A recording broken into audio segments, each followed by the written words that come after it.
Inside a package from Italy is an ancient tobacco pipe, and it carries a curse. Illnesses of all kinds suddenly transfer to the smoker, and that's exactly what happens to Uncle Theo. Within minutes, a healthy man turns into a walking disaster of coughing, sneezing fits, and mysterious ailments. Klaus discovers an unbelievable secret. Only a magical medallion can break the pipe's curse. Together with Hanna and Fabio, Klaus immediately sets off for Italy. Between St. Mark's Square, the Rialto Bridge, and secret messages from the time of Marco Polo, a breathless treasure hunt begins. And now, get comfortable and start dreaming, because this adventure takes place in real locations, places you can discover for yourself. And maybe this story will soon become your very own adventure. Let's go. Klaus Bekker, Venice. The Invisible Gondola. Uncle Theo had popped in to see Aunt Virginia for a quick cup of tea at the shop and took a delightful sip. Satisfied, he nodded to her. "Your tea, dear Virginia, is truly the best in the whole wide world." Aunt Virginia looked a little proud. "I studied the art of tea making for many years in China. With the right tea, you can cure just about anything," she said with a smile. She was just about to pour herself a cup when the doorbell rang. It was a delivery man, and Uncle Theo watched curiously as Virginia returned from the front door with a small package. "That must be new stock," he said, but Aunt Virginia shook her head. "No, nothing I'm going to sell. Quite the opposite. An old friend of mine from Italy sent this with the request that it's best never to open it and to hide it very well somewhere in the cellar." This, however, only piqued Uncle Theo's curiosity even more. After all, he had spent his whole life chasing after all kinds of treasures, real or imagined.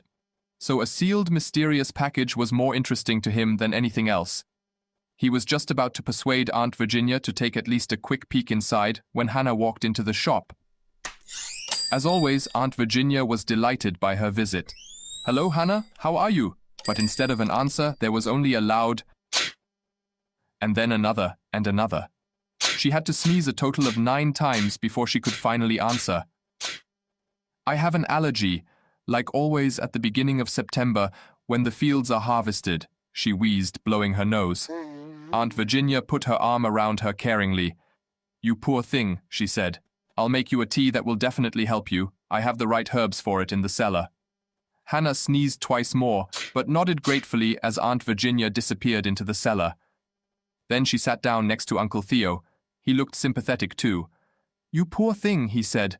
"You'll be back on your feet in no time. Fortunately, I've been spared from illnesses and allergies my whole life." Hanna's eyes fell on the small package. "What's that?" she asked.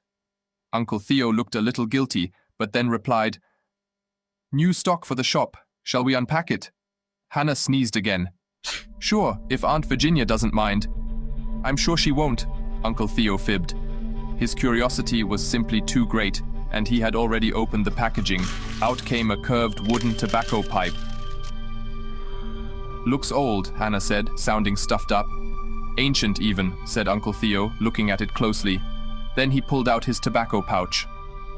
"The important thing with pipes this old is that they are smoked regularly, otherwise they break. Don't you want to wait for Aunt Virginia for that?" Uncle Theo waved it off. "Oh, come on, she doesn't even smoke. When it comes to pipes, I'm the expert." "But please don't smoke in here. I don't like the smell," Hanna said resolutely. Uncle Theo nodded. "Of course I'll smoke outside the door." Just as he went outside, Klaus came into the shop and coughed first. "Hello, Hanna. What is Uncle Theo doing out there?" "Smoking a pipe," Hanna mumbled with her stuffed-up nose. "Fortunately, he's doing it outside," Klaus said. "With my cough, I wouldn't be able to stand the smoke at all." "Still that bad?" "For 3 days now," Klaus coughed slightly, "and it just won't go away." Fortunately, at that moment, Aunt Virginia came up the stairs with 2 cups of tea. "Hello, Klaus, your cough can be heard all the way down in the cellar. Here, this tea will help you both." While the 2 of them were drinking, Uncle Theo came back into the shop from the street. He actually wanted to confess to Aunt Virginia that he had opened her package, but he didn't get the chance because suddenly Fabio came rushing into the shop. "I urgently need an ice pack," he cried. His right eye was badly swollen. "What happened?" Klaus asked worriedly as he guided Fabio onto a chair. But he just muttered, "Played football on the street and got the ball right in the eye." "Oh dear," Hanna said. "You'll probably have that black eye for a few weeks." At that moment, however, Uncle Theo had to sneeze. It echoed loudly from his corner. Hanna turned to him. "Do you have an allergy too?" "Oh, come on," Uncle Theo grumbled. "I never get anything like that." However, he now had to cough heavily and sneeze again at the same time. "What's going on here?"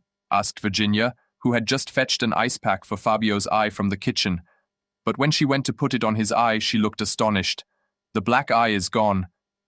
It was true. There was nothing left to see, and Fabio didn't feel any pain anymore either. Hanna and Klaus also suddenly felt on top of the world. "My cough is suddenly gone," Klaus rejoiced, and Hanna cheered. "My allergy too. Your teas are really great, Aunt Virginia." But she waved it off with a look at Uncle Theo, because he was coughing, sneezing at the same time, and now also had a huge black eye. "I know what happened," Aunt Virginia said worriedly as she turned to Uncle Theo. "You smoked the pipe, the enchanted pipe of Marco Polo, and now you are an illness magnet." Uncle Theo slumped into a chair. "I feel terrible," he sighed, but then had to sneeze and cough again while holding his painful eye. "How much longer is this going to last?" he whimpered. Aunt Virginia shook her head. "No idea. All I know is that we should keep this pipe hidden somewhere forever. The effect can last for months." "I won't survive that," Uncle Theo whimpered. Even Aunt Virginia's tea couldn't help him now. At the same time, Klaus took a closer look at the pipe. He took it in his hand and examined it. And then it happened. Klaus had one of his visions. It often happened that he could see things in the past that were connected to a certain object, like the pipe at this moment. The images would then play out like a movie in his mind's eye. His friends knew about this special gift, but kept it a secret from others. And Klaus couldn't control when or how his visions started either. They just came, and he had gotten used to it. At that moment, he actually saw the famous Marco Polo sitting in his study in Venice. He was organizing all the treasures he had brought back from his travels to distant lands. Marco Polo was Italian and lived over 700 years ago. He is considered the first world traveler in history. His adventures took him as far as distant China, and his travelogues changed the view of the world order back then. In Klaus's vision, he was just putting the pipe into a box and writing on a piece of parchment. He muttered the text as he wrote, "This dangerous pipe shall be hidden for all time. Whoever draws from it will become an illness magnet and cannot live long. Should anyone nevertheless suffer the curse, they can only be cured by my amulet." Now Klaus could see Marco Polo take a medallion out of his pocket and hang it on the wall. Then he continued speaking. "This medallion is awarded every year to the fastest rower of my hometown, Venice. This makes him a great healer and can lift the curse of the pipe." With that, the vision ended.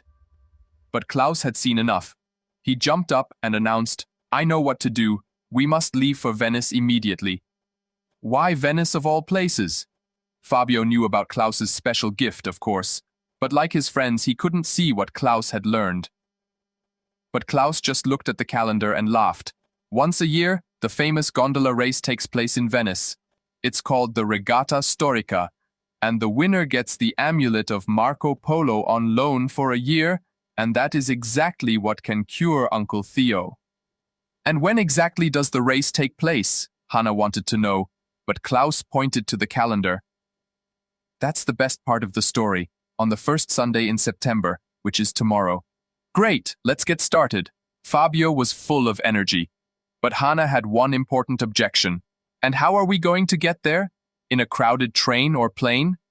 You meet hundreds of people at the station or airport. If Uncle Theo catches all their illnesses and injuries, he'll never make it to Italy." That made sense to Klaus. Hanna was right. They were really in a pickle, because Uncle Theo, who was alternately coughing and sneezing while holding his painful eye, already looked miserable enough. What on earth should they do? In distant New York, on the other hand, the Baron was full of energy, because he too had done some research and, as always, had his spies spread all over the world. He had just acquired some really interesting scrolls.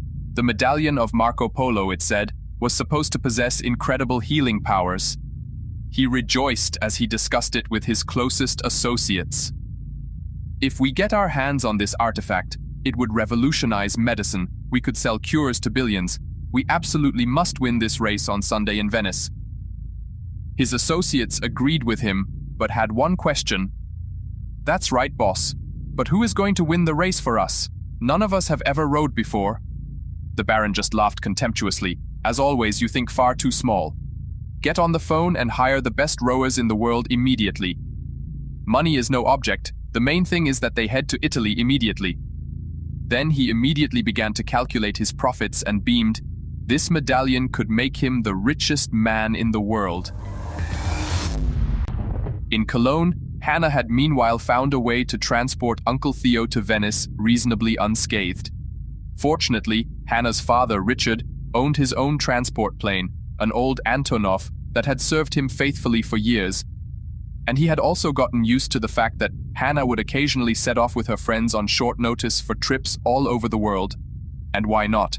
Travel broadens the mind, after all, he often told himself. And besides, he himself and also Hanna's mother were constantly on the road in distant Australia. Of course, he knew nothing of Klaus's mysterious gift and all the many adventures the children experienced around the globe. Otherwise, he probably would have been much more skeptical. But as it was, he agreed spontaneously and had even quickly secured a contract for cargo to Italy. Although it was his free weekend, as always, he couldn't refuse his daughter a wish, and so he promised to fly her and her friends to Venice the next morning.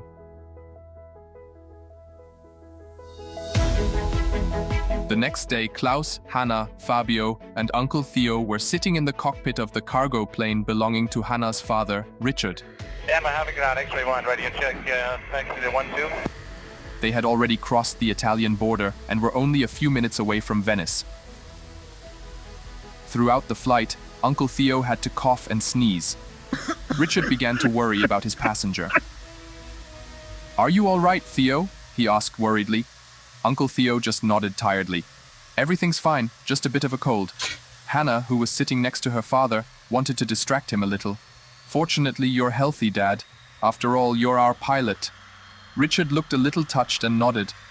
"Fit as a fiddle. I only stubbed my big toe badly when I got up this morning, but I'm sure that will go away on its own soon." Uncle Theo, who was sitting in the back, just grumbled quietly to himself. "Now I know why my foot has been hurting so much since takeoff. Being an illness magnet is really no fun." But Klaus quickly nudged him. It was better for Richard not to know too much about the children's secrets. In fact, it was best if no adult in the whole world knew.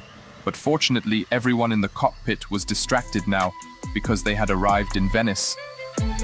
Richard did a loop over the city as they approached the airport, and the children pressed their noses against the windows as they looked out. Everyone could see why Venice is truly something special among all the cities in the world.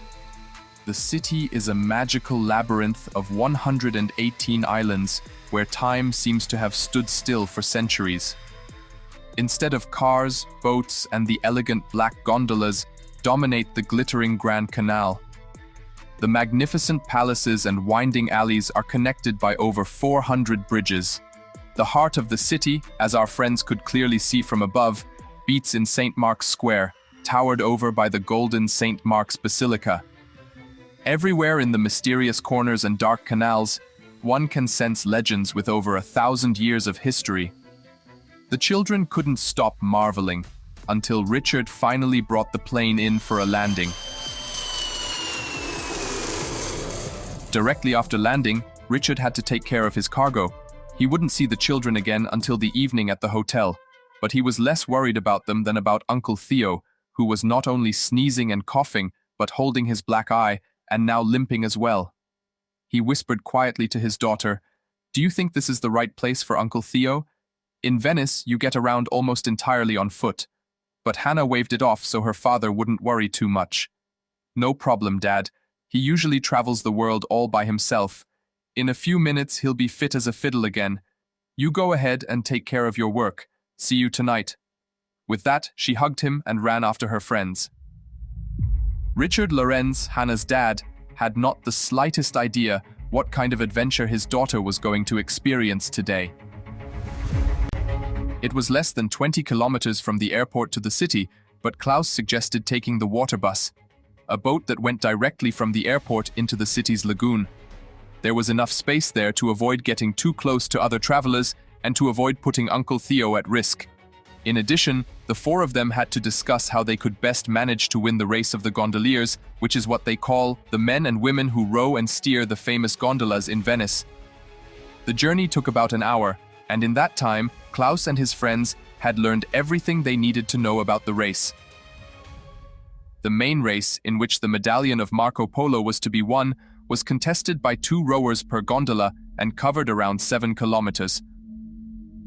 "Oh dear," Hanna said, "that's almost a marathon." But as always, when it came to sporting challenges, Fabio was optimistic. "Oh, come on, we'll manage somehow." The children decided that Hanna and Fabio should contest the race, while Klaus would try to figure out the best tactics. Unfortunately, one of the other passengers became seasick from the short trip across the sea and walked very close to Uncle Theo. He immediately caught the illness and turned quite green in the face himself. Exhausted, he muttered, "It's really time I got rid of this stupid illness magnet. And I will never smoke a pipe again in my life." Arriving in the city center of Venice, the 4 friends noticed that virtually the entire city was on its feet. Everyone was eagerly anticipating the race day, which consisted not only of the main race in the late afternoon, but of many small individual races and a large parade beforehand. To register for the race, they entered the race office, which was located directly on the Grand Canal, the largest and most famous canal in the city, where countless gondolas were already moored at the water's edge. Fortunately, they could be rented. After all, Hanna and Fabio also needed a sleek vessel for their race. Klaus opened the door to the office. "I'll register us for the race, and then we'll take Uncle Theo to the hotel. It's far too dangerous for him out here on the street." Meanwhile, the Baron in New York was very pleased. He had succeeded in hiring the best rowers in the world at short notice. It had cost him a pretty penny, but now 6 athletes were competing for him. 3 teams of 2 men each, who in his eyes were simply unbeatable. He opened a bottle of champagne, poured himself a glass, and toasted himself to victory. "It will make me the richest man in the world." When Klaus came out of the race office, his friends saw immediately that something was wrong. "What's wrong?" Hanna wanted to know. "Did the registration not work?" "Registration was no problem," Klaus said. "Then we're good to go," Fabio rejoiced. "We should start training immediately." "I'm afraid that won't do any good," Klaus said contritely. "I looked at the list of participants and, well..." Klaus hesitated a little. Hanna could hardly stand the suspense. "What is it? Just say it already." "Okay," Klaus replied. "I looked at the list of participants, and there are 3 teams on it that consist entirely of top athletes." "So what?" Fabio was combative as always. "Hanna and I are top athletes too. At least in our 6th grade class," Hanna added a little meekly. But Klaus shook his head. "You're both great, no question. But no one stands a chance against them. They're all Olympic champions. Where did they suddenly come from?" Hanna wondered. Klaus knew the answer. "The teams have names. Baron 1, Baron 2, and Baron 3. You can guess the rest." Hanna nodded. "The Baron is after the medallion too. He must have found out about its healing power." Now Fabio was at the end of his optimism too. "What a mess. We're doomed. Now what?" "First, let's get Uncle Theo to the hotel. We'll think of something.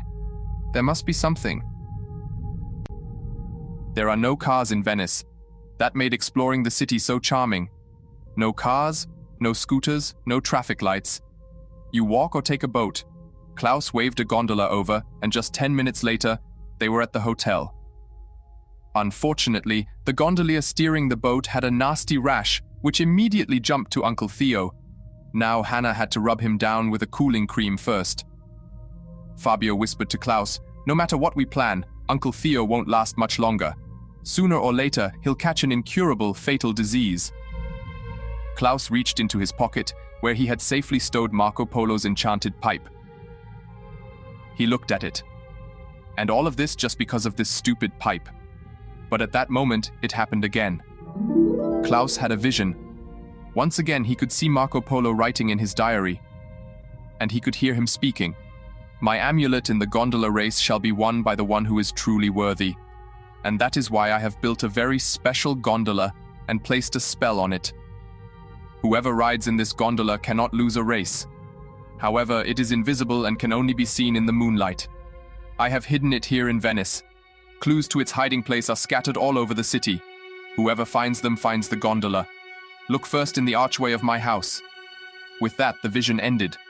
But Klaus had found new hope. Now they had a task. They had to find Marco Polo's gondola, no matter what it took. Because, after all, Uncle Theo's life was at stake. Even though Uncle Theo protested loudly, he had to stay in the hotel room for the time being. The children wouldn't allow him to take even a single step outside the door. Just imagine if you met a blind person. Then you wouldn't be able to see anything yourself and would never find your way home again, Hanna scolded, and would have loved to lock the room door from the outside. But in the end, Uncle Theo complied and promised to stay home like a good boy. Time was pressing, and the children set off for the historic home of Marco Polo.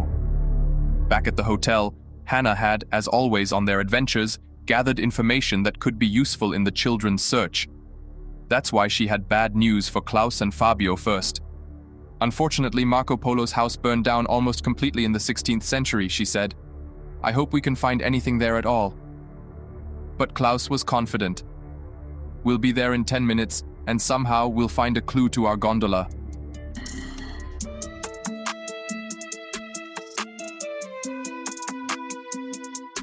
Shortly afterwards, they arrived at the famous Teatro Malibran. The theater was later built on the foundations of Marco Polo's house. In 1993, during renovation work, items belonging to the Polo family were even found in the foundations, such as rare glassware. At the moment, the theater was closed, but a porter sat at the entrance and greeted them friendly. "Hello, everyone. Do you want to buy tickets for the next opera performance? I still have tickets for the Friday after next." Fabio grimaced slightly. Opera was not his thing at all. Hanna, on the other hand, loved opera more than anything and would have loved to buy tickets immediately, but of course they didn't have the time for that now. Klaus asked the friendly man, "We would rather visit Marco Polo's house if it still exists, or at least what's left of it." The porter looked at them cheerfully. "Finally, tourists who aren't here for the race. Today everyone just wants to go to the Grand Canal. Yet Venice has so much more to offer." This naturally raised the children's hopes. "May we have a quick look around?" The porter smiled again. "I wouldn't mind that today, but unfortunately there is nothing left of the great Marco Polo to see here in the theater." Klaus was a little disappointed, but Hanna wouldn't let it go. "You know, I promised my friends in Germany to tell them all about Marco Polo, and also to take some photos of the place where he lived. Is there really nothing left at all?" So much enthusiasm touched the Italian porter. "I have a really hot tip for you, but don't pass it on, otherwise we won't be able to save ourselves from tourists." The children nodded. "But there is one condition," the porter continued. "You must promise to go to the opera at the next opportunity. Any opera, deal?" Klaus and Hanna had no problem with that, and finally even Fabio agreed, albeit hesitantly. "Promised," he grumbled. The porter leaned forward a little and whispered now. "There is nothing left of Marco Polo here, but just around the corner in the Corte Seconda del Milione, there is a round arch from the 13th century. And that actually belonged to the Polo estate." Hanna clapped her hands with joy, and Klaus nodded enthusiastically too.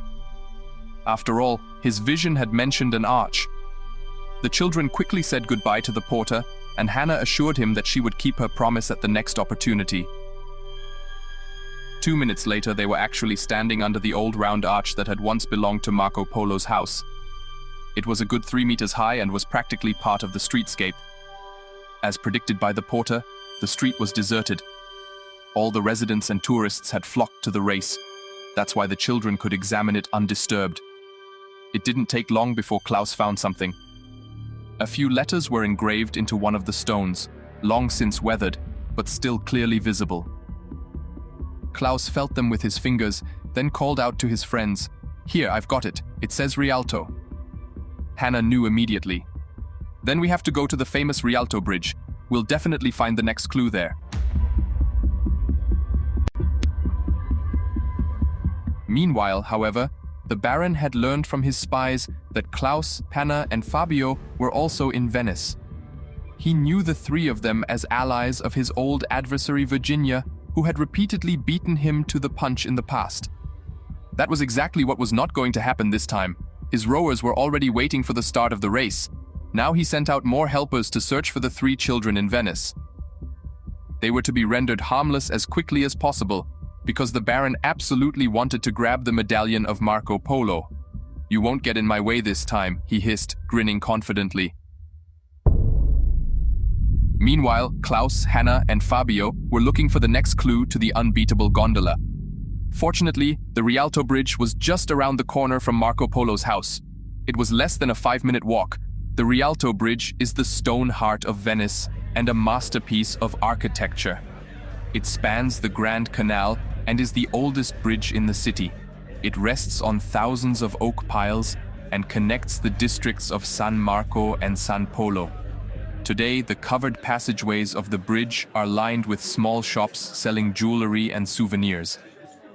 From its steps, the three children had a fantastic view of the colorful hustle and bustle of the gondolas on the water, many of which were already getting ready for the first gondola race. Klaus thought for a moment and turned to Hanna. Which parts of the Rialto Bridge already existed in Marco Polo's time? Hanna pulled out her smartphone and looked to see where she could find the information. She quickly discovered something. The bridge itself looked very different in Marco Polo's time. The oak piles, however, already existed in his day. "Then that's exactly where we have to look," Klaus said determinedly. The oldest parts of the piles, however, were underwater, and swimming in the canals was strictly forbidden. So the children felt the piles with their hands underwater as best they could. It took quite a while, then Fabio found something. "There's a kind of coin hidden in the pile." Klaus looked around briefly. At the moment, no one was paying attention to them, so he gave Fabio a sign. "Quickly duck your head under and see what's written on the coin." Fabio did so, and after a few seconds he surfaced again. "It says Piazza San Marco on it," he triumphed. For Klaus, the riddle was solved. The famous St. Mark's Square. We'll find the next clue there. In the meantime, Uncle Theo was trapped in his hotel room. After all, he didn't want to catch any more illnesses. However, he got hungry and ordered something from room service. "That won't kill me right away," he rejoiced when there was finally a knock at the door. An older waitress with a tray came into his room and announced friendly, "Today we have pasta, the best in all of Italy." At the same time, she placed a truly heavenly-smelling plate of pasta on Theo's table. He looked happy. "Thank you very much. I'm sorry you had to come all the way up here just for me." "No problem," the waitress waved it off.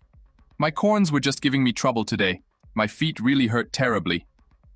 Uncle Theo already suspected the worst, and then it happened. The corns immediately jumped to him, and a stabbing pain throbbed in his toes. So this damn illness magnet was still working.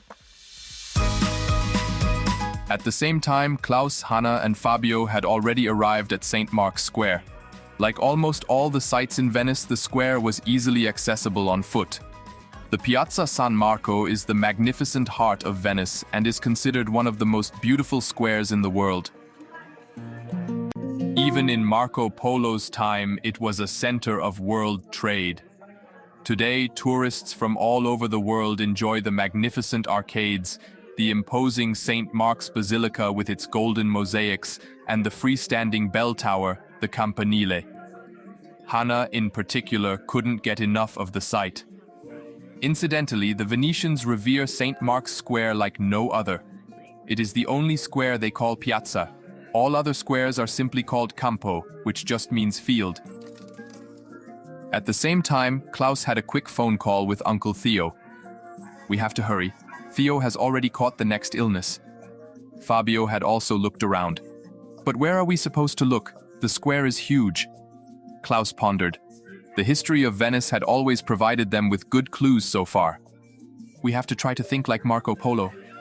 He had just returned from China when he hid the clues. He probably looked for something that reminded him of China. But what could that be? Keep looking around. The children fanned out across St. Mark's Square. It was quite difficult because today of all days there were many visitors on the move who wanted to watch the race later. This reminded Klaus that they didn't have much time left. He thought hard. What reminds you of China? The Great Wall, eating with chopsticks. While he was still pondering, his eyes fell on two large columns, over 10 meters high. Both columns form something like the historic gateway to Venice. But that wasn't what caught Klaus's attention, but the statue on the right column, Saint Theodore, as Klaus could read on a sign, was standing on an animal. A very strange animal, half crocodile, half dragon. Klaus called out loudly, "Of course, China and dragons, that fits together."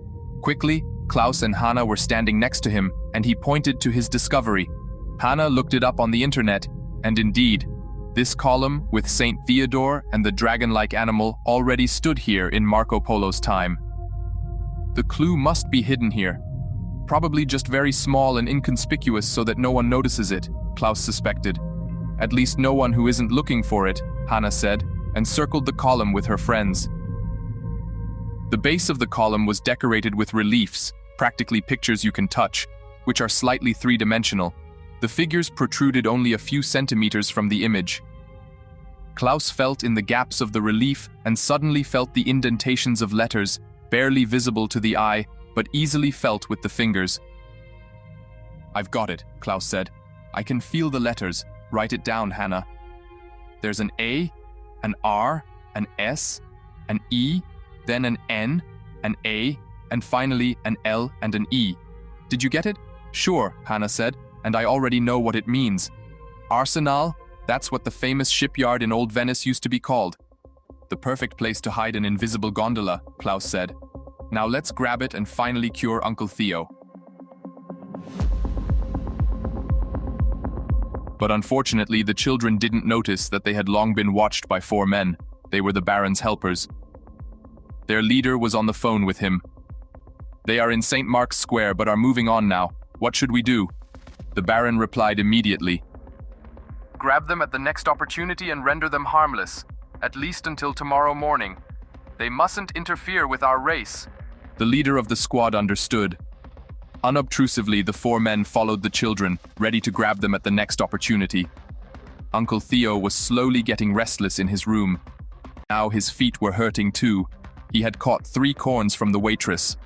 Either he would have to spend the rest of his life in strict isolation, far away from all people, or he would collapse sooner or later. Hopefully, the children would get the medallion quickly, otherwise his days would be numbered. It was less than a kilometer on foot from St. Mark's Square to the Arsenal.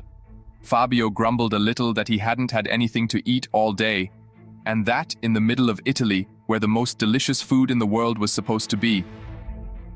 But Klaus and Hanna urged him to hurry, so Fabio had no choice but to quickly get an extra-large bag of popcorn from a stand.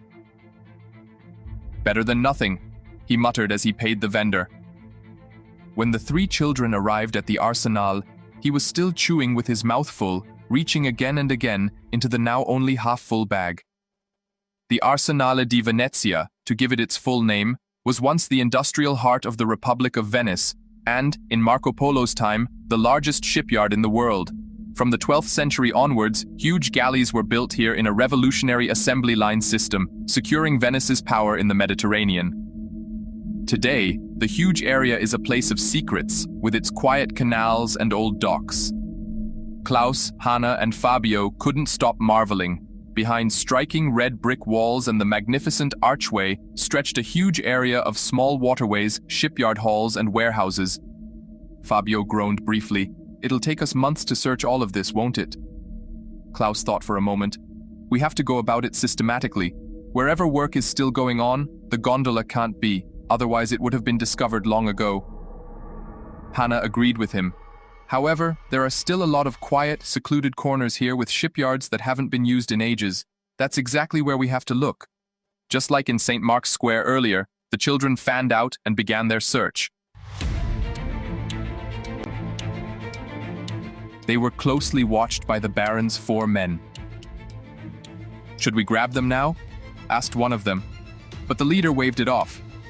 "No, we'll wait until they're all back together. Then we'll take them all in one go." While Klaus and Hanna continued to search the remote corners of the shipyards, Fabio continued to gorge on his popcorn. He quickly realized that Venice was not called the world capital of pigeons for nothing, because a handful of them quickly gathered around him to get a few crumbs. Fabio knew that he shouldn't feed the birds in Venice, that it was even strictly forbidden. Now, however, a flock of herring gulls had also noticed him, and these birds were far more aggressive than the pigeons. Again and again, they swooped down on Fabio, trying to snatch the bag from him. Fabio didn't know what to do and just wanted to get rid of the bag.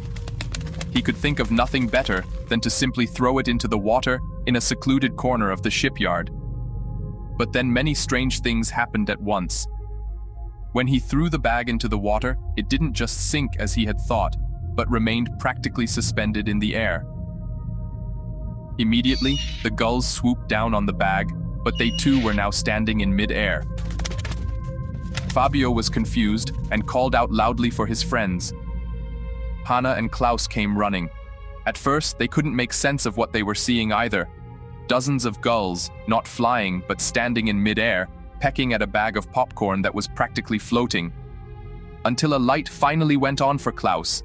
"That's it, the invisible gondola. You found it, Fabio." "And all because you're as greedy as those gulls there," Hanna laughed. And now suddenly, the picture in front of their eyes made sense. The bag of popcorn was lying on the invisible deck of a gondola, and the gulls were fighting over the prey all around it. Even if you couldn't see it, you could now at least guess the outlines of the gondola. But just as the 3 children were thinking about how they could salvage the gondola, it happened. The Baron's men attacked. In no time at all, they had surrounded the 3 children. Escape was out of the question, as they were standing with their backs to the edge of the canal. The men came closer, and their leader growled, "You should surrender voluntarily, because you can't escape anywhere anyway. Your old friend, the Baron, wants to speak to you, but tomorrow at the earliest. Until then, you will be our guests." But Klaus had already worked out an escape plan. He looked at his friends. "Do exactly what I do." A moment later, he had turned around and jumped into the canal. Hanna and Fabio didn't hesitate and jumped in after him. The leader of the villains, however, snorted with laughter. Is that how you want to escape us? By swimming through the canal?" At that moment, however, Klaus had already climbed onto the invisible gondola. Hanna and Fabio followed suit. And now, the Baron's men couldn't believe their eyes. The 3 children seemed to be simply floating above the water. "Hey, what kind of cheap trick is this?" the leader shouted. In the meantime, however, Klaus had already felt the invisible oars, handed one to Hanna, and started rowing. In no time at all, the gondola picked up speed and shot across the canal towards the exit of the shipyard. The Baron's men could hardly believe their eyes. The children simply floated across the canal and had turned the corner in a flash, disappearing from their field of vision. One of the men said bewilderedly to the leader, "How are we going to explain this to the Baron now?" But the leader just snapped at him, "How do we want to explain it? Simple, not at all. He either wouldn't believe us, or worse, if he did believe us, we could prepare ourselves for a hell of a telling off." So, unfortunately, we lost sight of the children in the crowd in Venice. And now, we go home and drotten so not the Tsar. Got it. The men nodded. That seemed much better than reporting that their prey had simply floated away. A few hundred meters further on, Klaus steered the gondola to the shore. Here, in this secluded corner, no one would find it. Fabio was thrilled. "Man, this enchanted gondola goes like a racing car. I could drive around in it for days." Klaus, however, had recognized a problem, and a really big one at that. The men were really startled, because to them, it looked like we were floating. "That's true," Hanna said. But in the moonlight, we'll be visible again, and then we'll win the race. True, Fabio nodded. And we're going to beat all of the Baron's Olympic champions by miles. But Klaus was still thoughtful and looked at his watch.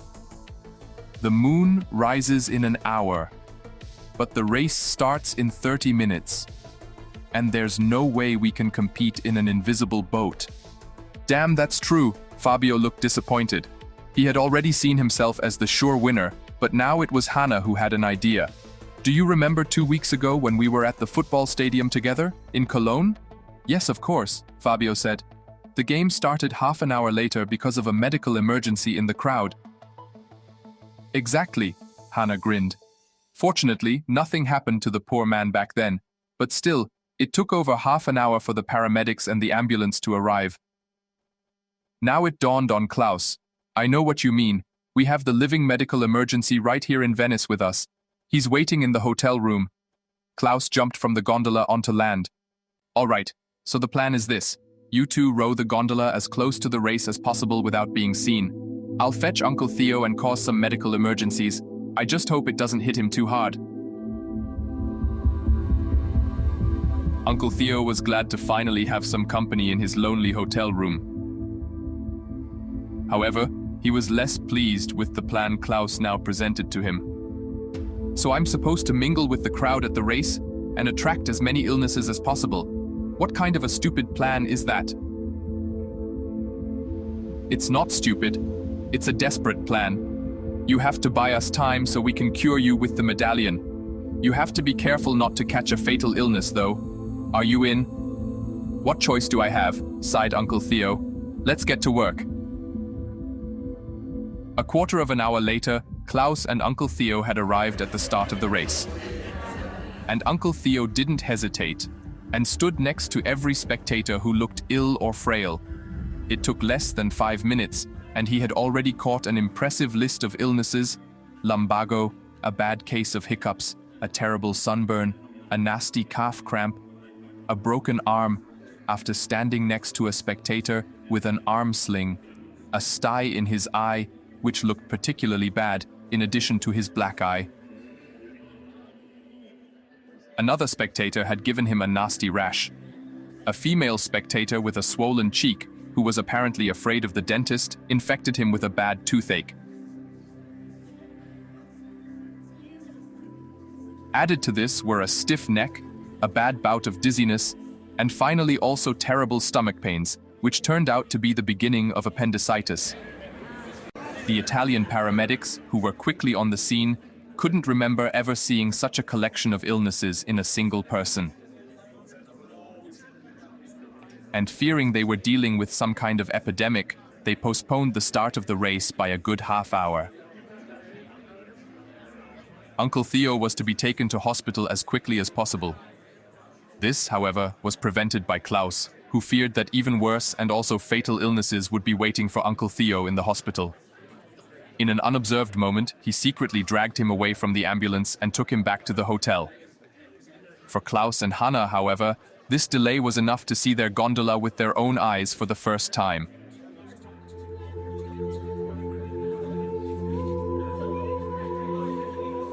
When the moon had risen, they noticed that they were sitting in a magnificent historic gondola, which was far more beautiful than any other boat at the start of the race. They rowed to the starting line. The crowd cheered, and from the starting gun, the gondola, rowed by Fabio and Hanna, flew through the canals. The course was 7 kilometers long, and no matter how hard the Baron's famous athletes tried, they couldn't keep up with Hanna and Fabio's speed. The two of them, on the other hand, had a blast and crossed the finish line several hundred meters ahead.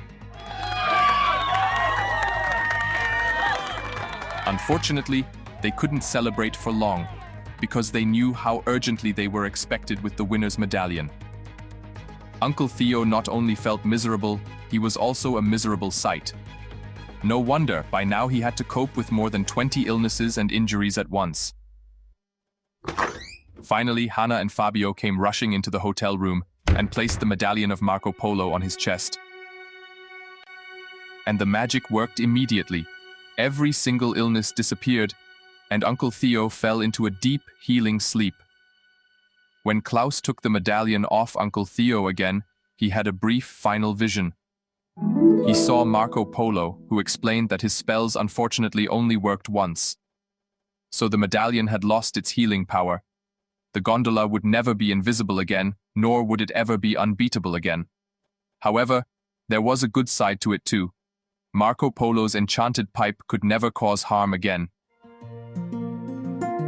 The next morning, they took the water bus to the airport, where Dad Richard was already waiting for his passengers with his cargo plane. Uncle Theo felt healthier than ever and had also sworn never to smoke a pipe again. After takeoff, Richard wanted to know from his daughter if she had followed the famous gondola race. Hanna and her friends had long since decided to say as little as possible about their adventures, especially not about Klaus's special gift, and that's why Hanna shook her head. Unfortunately, we didn't have time for the race. There are so many other great things to see in Venice, so the race just wasn't in the cards. Pity, Richard said, because 2 tourists from Germany won the race in record time and then disappeared immediately. Nobody knows who they are. Well, I'm sure they had their reasons. Hanna smiled. I'm sure they had very good reasons for it. A few days later, after they had all arrived safely back home and Aunt Virginia had safely stowed the pipe and medallion in her cellar, Klaus and Hanna had dressed up in the evening, and even Fabio was wearing a jacket. They were standing in the entrance of the Cologne Opera. However, Fabio made a face as if he were suffering terribly. Hanna laughed. Don't look like that now. We promised in Venice, and now we're going to the opera together, okay? Fabio still looked very skeptical. I'd love to take a drag on Marco Polo's pipe right now and catch some illness. Klaus nudged him energetically. No way! You have to see Mozart's magic flute at least once. When the children came out of the opera again 3 hours later, Fabio's mood had changed completely. He was completely excited and in the best of moods. Man, he cheered, that was better than any rap concert. Hanna nodded. See? Sometimes you have to be forced to be happy. Fabio laughed, but only by your best friends. In high spirits, the 3 of them went to the nearest pizzeria. And now, especially for you, we'll make up for what we didn't manage to do in Italy, Hanna grinned. And while Fabio was busy with a huge pizza quattro stagioni a short time later, he kept humming Mozart's melodies that he had just heard. Klaus, who had ordered a lasagna, asked him as he chewed, So, how does your 4 seasons taste? Fabio looked up from his plate. Molto bene, and I already know where I'm going with you next. Hanna and Klaus looked at each other questioningly. To a concert of the 4 Seasons by Antonio Vivaldi. Everyone laughed and toasted with their colas. Fabio shouted, To Italy, to Venice, and Klaus added, and to Uncle Theo's health.